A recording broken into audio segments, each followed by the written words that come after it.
I will be translating some in Thai as well in the process. Oh, โอเคสวัสดีครับต้อนรับเข้าสู่สุทธิชัยไลฟ์การสัมภาษณ์ Exclusive ข้ามไปที่สิงคโปร์นะครับ Professor Kishore Mahbubani ครับซึ่งเป็นดีนเป็นอธิการของ Lee Kuan Yew School of Public Policy ซึ่งเป็นสถาบันเรื่องของการสอนต่างประเทศที่ขึ้นชื่อลือชาพอสมควรครับ Good morning Professor Kishore Mahbubani. Good morning. Yeah, long time no see. Yes. And of course, I've got your new book with me, and thank you for sending it to me, which is very timely because we are watching the crisis in the Korean Peninsula, and some ASEAN members are asking the question, which I think you might have the answer to, and that is, can ASEAN do anything about the current crisis in the Korean Peninsula?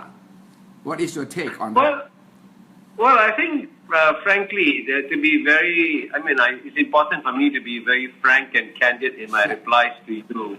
Yes. ASEAN cannot play a role on the North Korean issue. Cannot. The North Korean issue will have to be resolved essentially by the great powers, especially by U.S. And China. Yeah. And the other great powers that are involved are maybe Japan, maybe Russia. But it is not something that falls within the ambit of ASEAN's responsibilities. As you know, ASEAN is called the Association of Southeast Asian Nations. Yeah. And one of the points I make all the time, and I think I make it in the book too, just imagine if Northeast Asia has set up ANIAN, the Association of Northeast Asian, in 1967, then you wouldn't have had the mess of Korea. So the fact that we have eliminated all North Koreas from Southeast Asia is a sign of how successful we have been. Right. So we cannot go beyond the scope of Southeast Asia. Not even as a coordinator trying to set the tone of resumption of talks between the six parties, among the six parties? Well, as you know, every year when the ASEAN foreign ministers meet, traditionally around July, they also have the ASEAN Regional Forum. Yes. And somewhat unusually, North Korea is a member of the ASEAN Regional Forum. Yes. So if at that meeting you could have bilateral meetings, say between North Korea and the United States, for example, be a good thing, and that provides an opportunity for ASEAN to provide the venue for bilateral meetings between two countries that have difficulty meeting face to face. As you know, in the past, and as we document this in our book.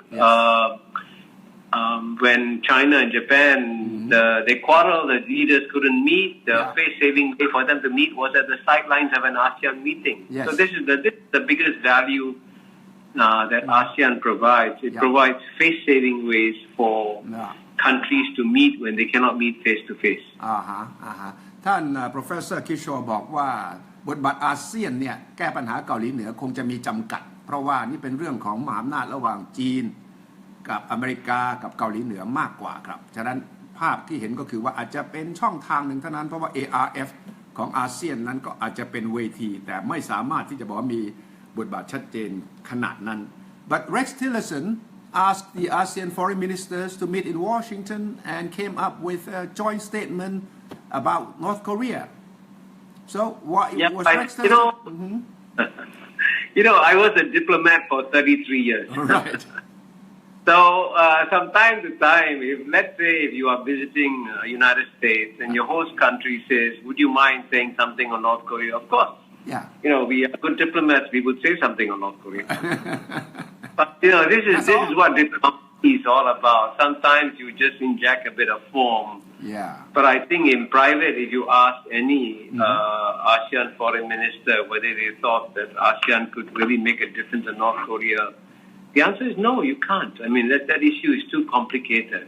And you're writing a column very soon on North Korea, which actually points out that there are ways and means of resolving the issue both sides have to make compromises. And for example, Professor Roderick McFarquhar of Harvard University has said that if you actually do want China to support a reunified Korean peninsula, that the United States has to give a categorical assurance to China that the reunified Korea would not be an American ally, that all American forces would leave the reunified Korean peninsula, and that the American missile system, as you know, THAAD, which has been incredibly, which has made the Chinese government very angry, will also go. And so at least that is an incentive for China to agree to a reunified Korean peninsula if it is a neutral country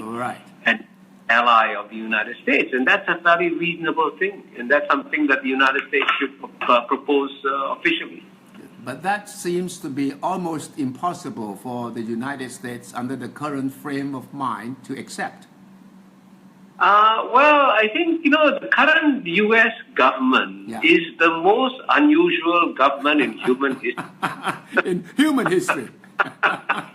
I am never in my, I've been watching geopolitics for, I would say, 46 years, okay? Right. Not in my wildest imagination would I have dreamt that the United States would elect President Donald Trump. Never. And that President Donald Trump would contradict himself every second day. I mean, that's amazing. How can the President of the United States of America contradict himself every second day? That completely changes the ball game. So when you say it is not possible for the United States to do something, I would say under President Trump, anything is possible. Right. That may be the only positive side of Donald Trump, and that is that anything it's actually very positive that he has done so many flip-flops, Right. If he didn't flip-flop, the world would be in trouble. So you think that President Trump and Kim Jong-un belong to the same league because they are both unpredictable and they could change their position anytime? Yeah, I mean, for example, I thought that it was very positive for President Donald Trump to say that he's willing to meet Kim Jong-un. I mean, that's also very important. I mean, it is actually wrong to keep on insulting North Korea. Right. Because at the end of the day, you have to deal with North Korea. The first rule of diplomacy is that you don't insult the person you're talking to. Right. So, for example, when President George W. Bush, he was trying to create an axis of evil. He wanted to put in 3 Islamic countries, Iraq, Syria, Iran. Then he said, let me find a non-Islamic country. So he chose North Korea. And North Korea is not involved in the Middle East. Why do you have to gratuitously insult North Korea? All right. You have to deal with them. And you may not like them, but that's been true throughout history. That's right. So what is your take? What do you think is the solution to the current crisis? Well, I think number one, the first solution is, I always say this, since I was a diplomat for 33 years. Diplomacy was invented 3,000 years ago to enable you to talk to your enemies and not to your friends. Because, remember 2,000 years ago, when ambassadors used to go into enemy capitals, they would have their heads chopped off. Poof! Gone. Because the king got angry, he cut off the head of the ambassador. So diplomatic immunity was designed to protect ambassadors in enemy capitals. Right. So when you establish diplomatic relationship, you are saying, I don't trust you. I want immunity before I can send my ambassador to your country. So by that definition, since the United States regards North Korea as an enemy country, the critical thing it should do is to establish diplomatic relationship with North Korea so that it can protect its ambassador in North Korea.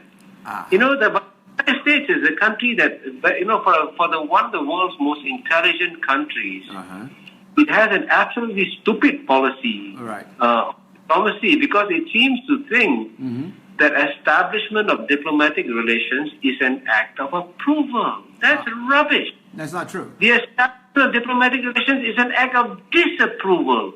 Oh. To say, I don't trust you, and therefore I need to have diplomatic relationship with you. Yeah, that's interesting. So the United States has got it completely wrong. And the brilliant American media cannot even correct this piece of rubbish when they write about diplomacy.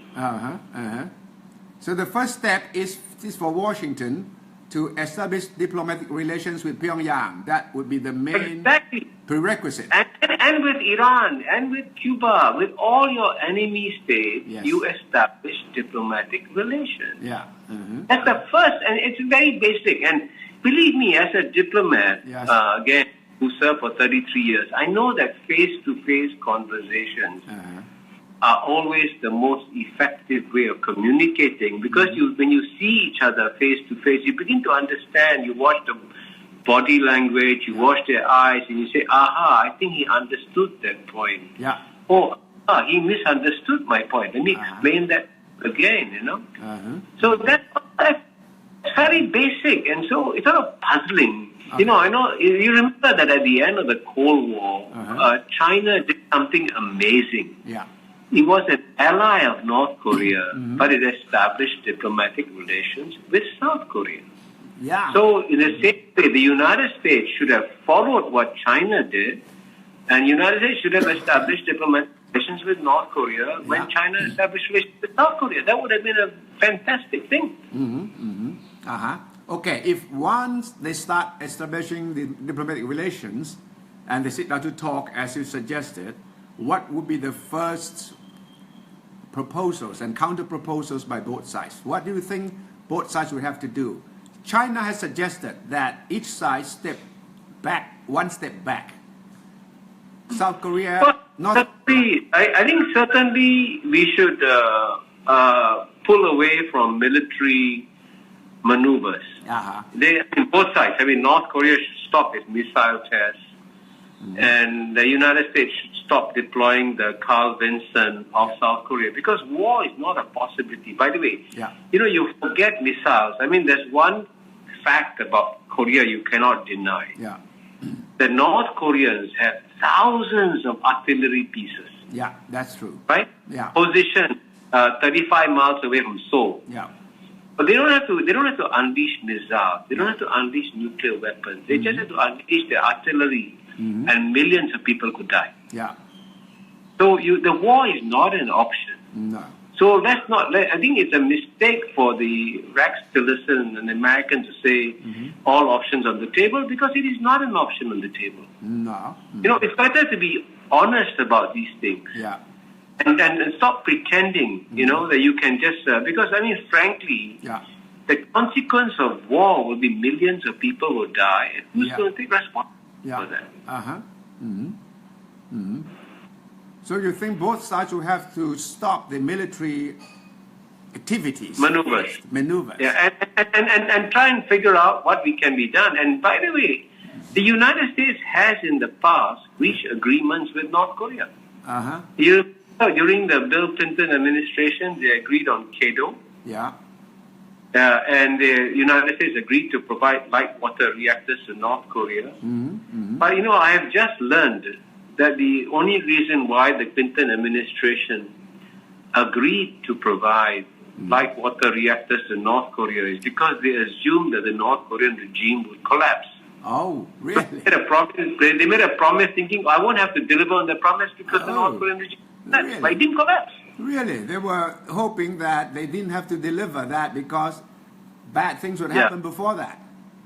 That's right. So I think, and I think this is also one thing that someone independent, neutral, and objective should do a study of what promises has North Korea made to the United States in the past, and which of these promises have been kept, and what promises has the United States made to North Korea in the past, which promises have been kept. I think we should do an objective audit and say, okay, let's see who has kept to their promises and who hasn't.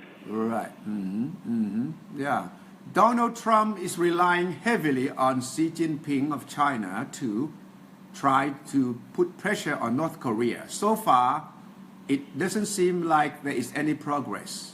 You think China can really deliver? Well, I think the Chinese have also lots of limitations.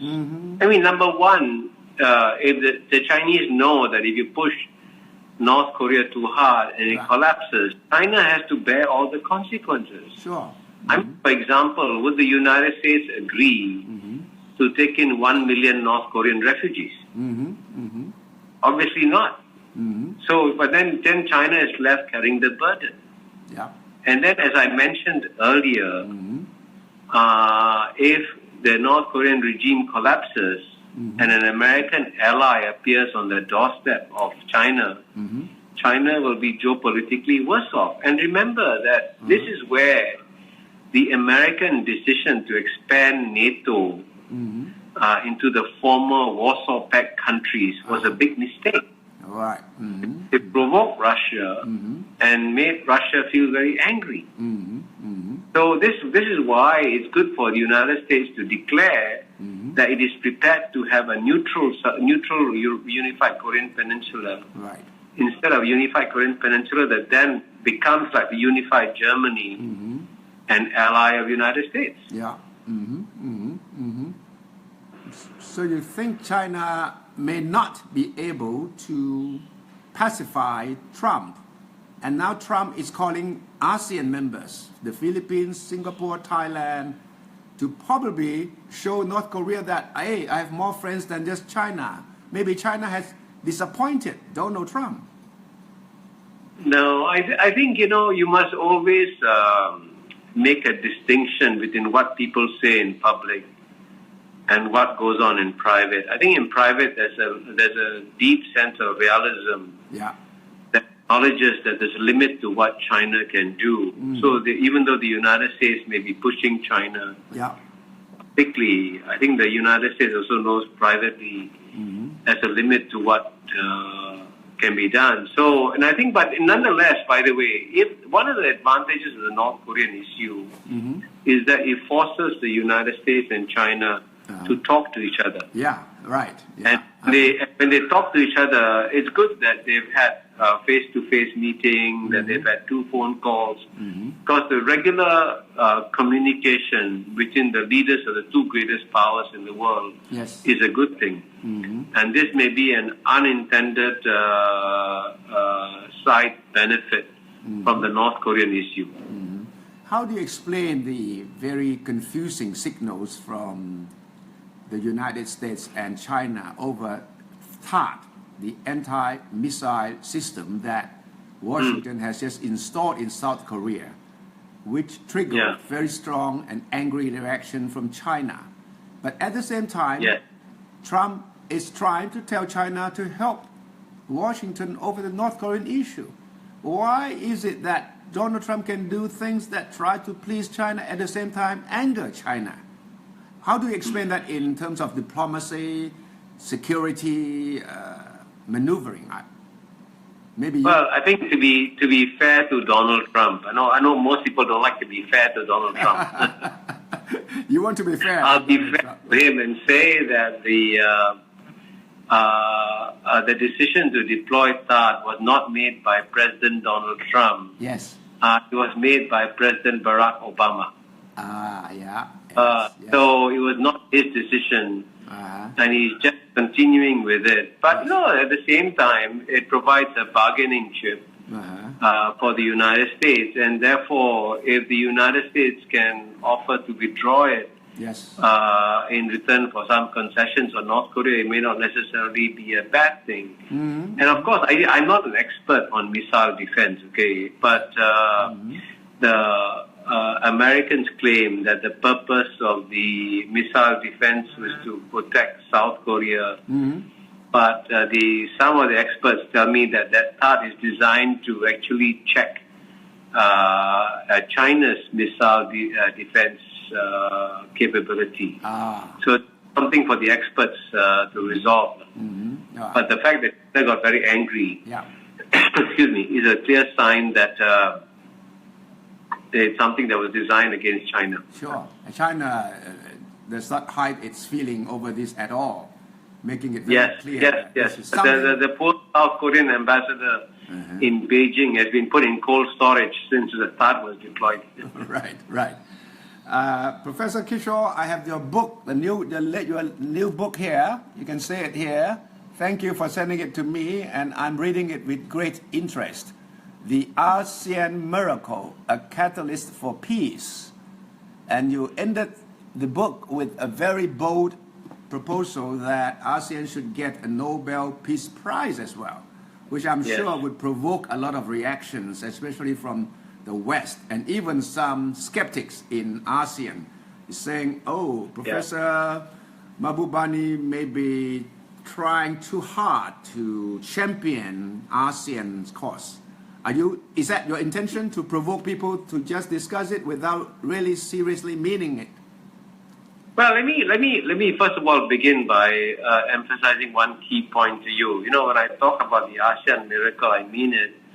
ASEAN has been an outstanding success, and I think the country that should feel the most proud about the success of ASEAN is Thailand. Thailand. The ASEAN baby was born in Thailand on 8th August 1967. That's right.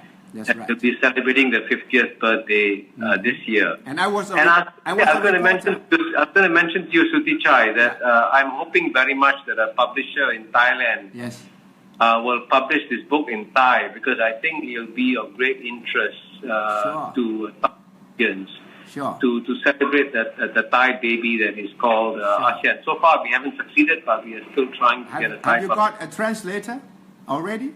Sorry? Someone to translate into Thai? Have you already got someone? Yeah, no, not yet. We are looking for someone to translate into Thai. Oh, interesting. I would be interested to link you up with people who can probably work with you. And I'm sure it will be very, very interesting to the Thai readers. The book is full of suggestions that Thai people should know about and should discuss, I'm sure. But the main theme is that you believe that ASEAN is a catalyst for peace and that it has a great future. Yes. No, I'd be very grateful if you can link me up with a Thai translator or publisher. Sure. But we are looking for one in Thailand. But going back to your question about the Nobel Peace Prize, let me say that there is absolutely no doubt that ASEAN deserves the Nobel Peace Prize. You know, just take the fact that, you know, the Southeast Asia is the Balkans of Asia. Yes. Take the fact that Southeast Asia is the most diversified corner of planet Earth. You know, you are of 630 million people, you have 240 million Muslims, 110 million Christians, 150 million Buddhists, then you have Taoists, Confucianists, Hindus, and even communists in Southeast Asia. And ASEAN has taken the most diverse region of planet Earth and made it peaceful. That's amazing. At a time when there's conflict in so many parts of the world, there's no conflict in Southeast Asia. So that's a tremendous contribution by ASEAN. Yes. Sorry. Yeah, go ahead. No, so I think for that reason, we need to, it's time for ASEAN to get a peace prize, just as the European Union was given a peace prize too. And you think ASEAN deserves more than the European Union? Yes, that certainly deserves the peace prize now more than the European Union, because the European Union screwed up in the Balkans of Europe. As you know, when the Cold War ended in 1990, everyone thought that the Balkans of Europe would see peace. The Balkans of Asia would see war. Instead, the opposite happened, you know. Right. For this, that's why ASEAN deserves the Nobel Peace Prize more than the European Union does. Yes. So, but I do hope, Suthichai, that you'll be able to persuade your fellow Thais that to take greater pride in ASEAN. I mean, this is a Thai baby at the end of the day. That they should be very proud of. It is one of Thailand's biggest contributions to the history of the world. It's a shame that the Thai people do not realize that fact. And we need to be reminded by our friends in the other ASEAN countries that, hey, you were the midwife, one of the midwives, right? Because I remember I was a reporter covering the declaration of the Bangkok announcement, the Bangkok declaration to set up ASEAN. Yes. And you were the most important midwife. I mean, you were the only midwife there. And you remember, I think our book discusses it a little bit. Yes. Actually, ASEAN almost was not born, There was big fights between Rajaratnam and I think others about the question of American bases in Southeast Asia. Yes. And Rajaratnam walked out the meeting, but Tanat Koman was brilliant. Yeah, Tanat Koman put them back. Everyone together, and Tanat Koman said, Raja, don't walk out. Wait, let's talk. Yeah. Tanat Koman saved the day. That's right. And then put more coffee. Have some more coffee, and maybe during the afternoon break, let's have some beer, and then we can continue to talk. Yeah, Tanat Koman did that. Tanat Koman was a great middleman trying to calm down everyone involved. In fact, we started with a Bang San retreat, if you remember.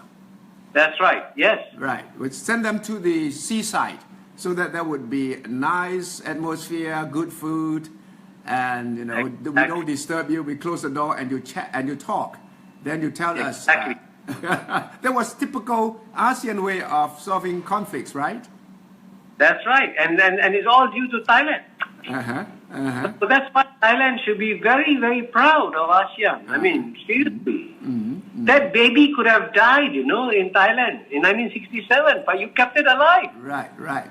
And you enabled it to become a very strong and powerful organization now. Yes, and I think I think Thailand saw the need to make sure that the concept did not die because of the threat from communism at the time. That's right. Yeah, that was a big threat. In my book, I explained why ASEAN succeeded, and I said it's due to several four-letter words. Yeah. The first four-letter word begins with F, and it's called fear, F-E-A-R. Four-letter word. All the 5 ASEAN countries were very frightened of communism. That's right. Communist expansion. Right. But of course, you would also discuss the weaknesses of ASEAN. Yes. Which in the end, as you balance things out, you think that all in all, ASEAN has been very successful, which, to a great extent, I agree with you. But I think you will face a lot of skeptics who say, Kishore is too optimistic and he is trying to provoke other people to argue with him, that's all. In fact, is that your intention from the beginning, to write a book that will provoke enough debate so that people will pay attention to ASEAN more? Yeah. No, I can tell you in all honesty that the Anglo-Saxon media has been consistently wrong on ASEAN. If you go back, and I gave several examples, I quote from The Economist and other places. Yeah, right. But keep talking of ASEAN breaking up. ASEAN's going to break up. But they don't realize, actually, one of the paradoxes about ASEAN is that ASEAN's strength lies in its weakness. Because ASEAN is not a threat to anybody. Right. So everybody trusts ASEAN. Right. Because ASEAN is not a threat. All the great powers want to come and meet in the ASEAN house. So China comes, United States comes, Russia comes, India comes, Japan comes, European Union comes. That's amazing. Now, you do a simple fact check. Yeah. Is there any other regional organization that brings together all the great powers for their annual meetings? No. The European Union doesn't do it. No. Mercosur doesn't do it. No.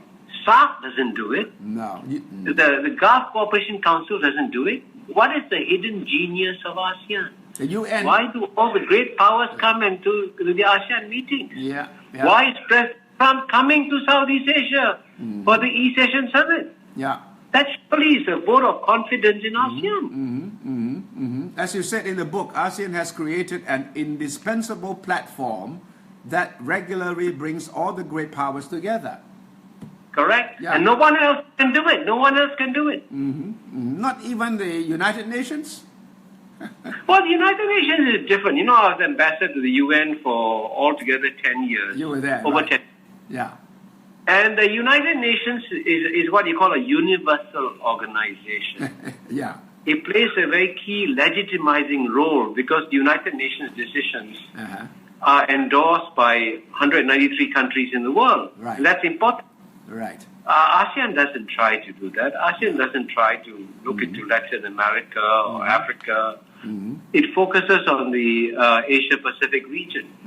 And you know, when the future historians write about one of the biggest miracles of our time, which is the peaceful rise of China, I suggest in my book that one reason why China has risen peacefully, and this is a miracle, is because ASEAN has created an ecosystem of peace in the Asia-Pacific region that has enabled China's peaceful rise. So in my book, I call on China not to do anything to damage ASEAN, because ASEAN is the organization that facilitated China's peaceful rise. Despite the South China Sea conflicts at the moment. Yeah, but you see, it's interesting that you use the phrase South China Sea conflict, because you do have a South China Sea, but you don't have a conflict. No, China has. No gunshots have been fired in South China Sea at all. And again, you know, there is, of course, there are tensions, there are difficulties, there are unresolved issues. But you know, there's no conflict, there's no gunfighting, and that's what ASEAN is good at. ASEAN is good at stopping the guns from firing. Right. It's funny, you know, when ASEAN tried to write up a charter, one of the fears at the time was that if ASEAN has a formal charter, ASEAN could break up, because ASEAN cannot stand anything formal or any set of regulations that would bind all the members together. And that did not happen. ASEAN did not break up because there was a charter, right? No, I think the reason why ASEAN, by the way, incidentally, is always on the verge of breaking up. It never breaks up. The verge of. It is an organization that is very fragile, but somehow or other, it has paradoxically both fragile and resilient. Right. And when people write about ASEAN, they always talk about the fragile part, but they forget the resilient part. And you know, every year you see these pictures of the ASEAN foreign ministers with their handshake, the famous ASEAN handshake, and across their arm, the shake. That's a sign of resilience. Every year they do it. It's amazing. Right. But don't you think that there are some, fears that China is splitting up ASEAN? That some members are more pro-China than the others, and that could break up ASEAN. Can China break up ASEAN just for their own benefits? Well, actually, I do discuss that in my book. I'm reading that part, which is very interesting. In 2012, as you know, for the first time in 45 years, ASEAN failed to agree on a joint communique because there was a dispute among ASEAN members on how to refer to the South China Sea, and Cambodia, the host, did not want to have any reference. The other nine wanted to have a reference, and therefore there was a disagreement. And I was very happy that disagreement happened in 2012, because it was a kind of wake-up call for ASEAN to make them aware, hey, the geopolitical game is changing, and we have to adjust and adapt. And of course, there is a danger of ASEAN breaking up because of China. And that's why one of the most important reasons I wrote this book now is to send a message to China, please think twice before you break up ASEAN, because it is very useful for China's national interest. And I said in my book that China must treat ASEAN like a precious Ming vase. Because if you break the Ming vase together, so treat it with some reverence and respect. And you think China listens to you? Sorry? You think China listens to what you say? Yes. I think I would say the Chinese pay a lot of attention to my writings, and when I gave a speech in Harvard Kennedy School 2 years ago, on what happens when China becomes #1, it was on YouTube. The English version has been seen 300,000 times, but in the Chinese version, someone told me over 1 million times. I'm sure. I'm sure China listens to you very carefully, because whatever you write has, influence, and people read it and people debate. At least they debate what your suggestions about Asia, about the world should be. So the book. At the same time, I try to be helpful to China. I mean, I'm not anti-China in any way. When China makes a mistake, as a friend of China, I tell China, you made a big mistake, by the way. I'm telling you this, friend. And I do the same in America too. I'm not an anti-American too, but when America mistake, I also say, as a friend of America, you made mistakes. Let me tell you what mistakes I made. Yes. Are you planning to write another book on the New World Order after Donald Trump, with the new leadership in the White House, and with the big reversal of roles between the United States and China over free trade, over climate change, over a lot of issues that now we see that China may be championing a role that the United States used to think it was the leader? Well, I'm planning to write 2 more books this year. One is a book actually that is an extension. As you know, my ASEAN book was co-authored with my childhood friend Jeffrey Sub, who actually lives in Bangkok. Yes. And he and I are going to write another book on the 4 waves of Southeast Asian history. But the other book I plan to write which will be published by Penguin, United Kingdom, is precisely a book on the subject that you just mentioned, on the world after Donald Trump. Wow, great. This is exactly what I was thinking, that someone has to write the book, because we are facing a totally new world order. Correct. And we are also facing a world order where everyone is very pessimistic. Everyone thinks that the world is falling apart, and I'm actually going to write a book that is optimistic. That is that the world is not falling apart with or without Donald Trump. I don't know whether you saw the essay that Larry Summers and I wrote in Foreign Affairs last year. I read that one. A fusion of civilizations. Yes, I read that one. Very, very interesting, and of course also very provocative, and getting people to think about it. Your book ends with 3 bold recommendations. Yes.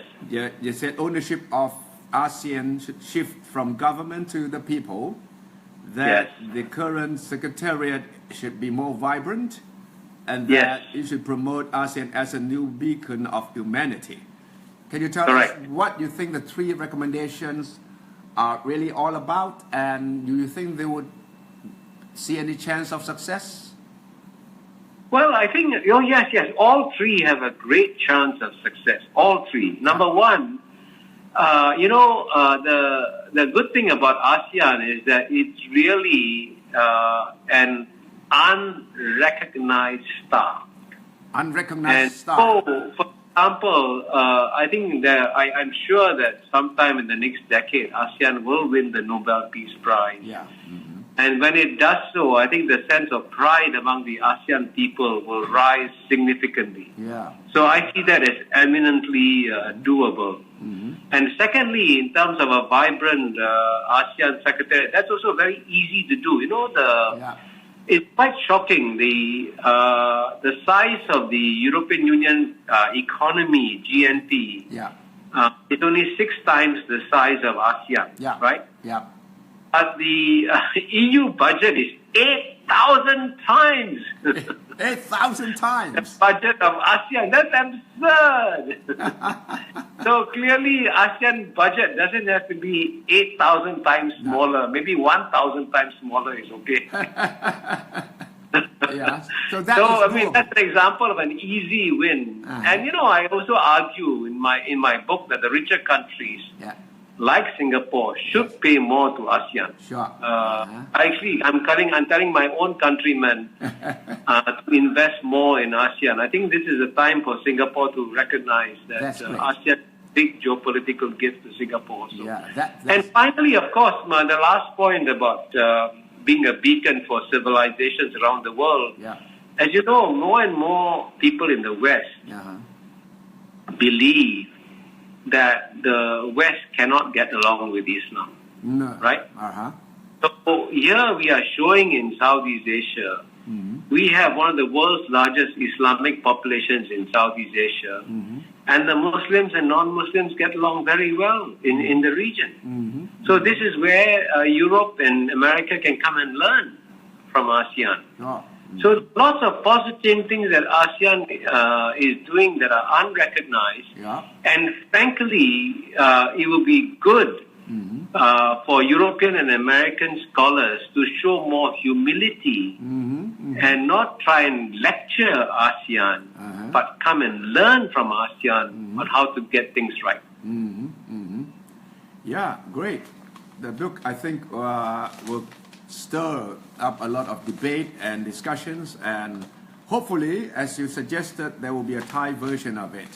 Let me see. Yes, I hope there must be a Thai language version of this. If you can help me, help me, Jeffrey and me. You'll be very helpful. Sure, I agree with you that the book should be translated into Thai, and that the Thai people should know more about ASEAN and should care more about ASEAN. And I think your proposals, your analysis, would be a great catalyst for the Thai people to pay more attention to ASEAN and especially the future of ASEAN, which I think is getting more important under the new world order.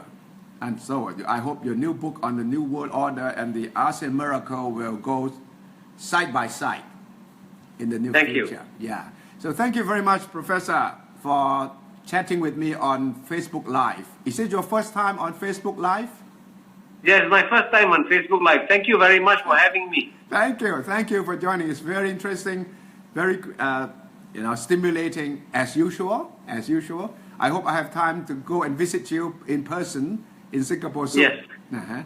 Thank you, Professor. I hope so too. Thank you. Thank you. Thank you very much, sir. Thank you. Bye-bye. Bye-bye. Bye-bye. ท่าน Professor Kishore Mahbubani ครับต้องขอโทษด้วยที่ไม่ได้แปลสดๆเพราะว่าบทสนทนาอย่างนี้ต้องให้ไปราบรื่นหน่อยครับเพราะว่านานๆทีเนี่ยจะได้มีโอกาสนั่งสนทนากับปัญญาชนคนสิงคโปร์คนนี้ซึ่งเขียนหนังสือเล่มที่น่าสนใจมากออกมาใหม่เลยครับความจริง Professor Kishore เนี่ยเขียนหนังสือเกี่ยวกับเรื่องเอเชียอาเซียนโลกตะวันตกโลกตะวันออกมากมายและน่าสนใจมากครับเล่มล่าสุดนี่เขียนถึงอาเซียนว่าเป็นสิ่งมหัศจรรย์เพราะว่าเป็นองค์กรเดียวในโลกนะที่ไม่มีความขัดแย้งไม่มีสงครามอยู่ในเอเชียตะวันออกเฉียงใต้ไม่เหมือนกับส่วนอื่นๆของโลกและขณะที่โลกทั้งโลกมองดูโลกด้วยความคิดทางด้านลบไม่เห็นอนาคตเห็นแต่สงครามเห็นแต่ความขัดแย้งเนี่ย Professor Kishore เขียนในหนังสือเล่มนี้ว่าอาเซียนเนี่ย10 ประเทศเนี่ยเห็นไหมไม่มีการฆ่าฟันกันไม่มีความขัดแย้งซึ่งกันและกันไม่มีสงครามเป็นดินแดนแห่งเดียวที่ศาสนาทั้งหลายวัฒนธรรมที่แตกต่างทั้งหลายเนี่ยมาอยู่ร่วมกันได้อย่างสันติฉะนั้นหนังสือเล่มนี้จบโดยได้บอกว่าอาเซียนควรได้รางวัลสาขาสันติภาพโนเบลซึ่งผมคิดว่าก็น่าตื่นเต้นดีแล้วถ้าเป็นจริงเช่นนั้นที่สำคัญกว่านั้นคือ Professor Kishore บอกว่าหนังสือเล่มนี้เนี่ยควรจะแปลเป็นภาษาไทยและคนไทยควรจะภูมิใจในตัวอาเซียนมากกว่านี้เพราะว่าอาเซียนเกิดที่ประเทศไทยเกิดเมื่อ50 ปีก่อนเนี่ยเป็นการประชุมที่เกิดขึ้นถ้าไม่มีประเทศไทยก็อาจจะไม่มีการก่อเกิดของอาเซียนแต่คนไทยส่วนใหญ่ก็จะไม่เห็นความสำคัญของการที่ไทยเป็นผู้ก่อตั้งคนสำคัญด้วยนะครับของอาเซียนผมก็เห็นด้วยครับผมก็บอกว่าจะพยายามประสานให้มีการแปลเป็นภาษาไทยสำนักพิมพ์ไหนสนใจใครที่สนใจจะเสนอตัวแปลหนังสือเล่มนี้ ติดต่อมาได้นะครับผมจะเชื่อมให้พบปะกับ Professor Kishore และผู้ที่เขียนร่วมกันนะครับคือคุณเจฟฟรีย์ซึ่งอยู่ในกรุงเทพนี่แหละครับเป็นเพื่อนกับ Professor Kishore เรียนหนังสือกันตั้งแต่เด็กๆเลยครับใครสนใจที่จะประสานสำนักพิมพ์ไหนผู้แปลคนไหนสนใจติดต่อมาได้ครับผมจะประสานให้เพราะว่าผมเชื่อว่าควรจะแปลเป็นภาษาไทยและคนไทยควรจะได้อ่านกันเยอะๆอย่างกว้างขวางด้วยครับขอบคุณทุกท่านที่ติดตามนะครับขอบคุณครับ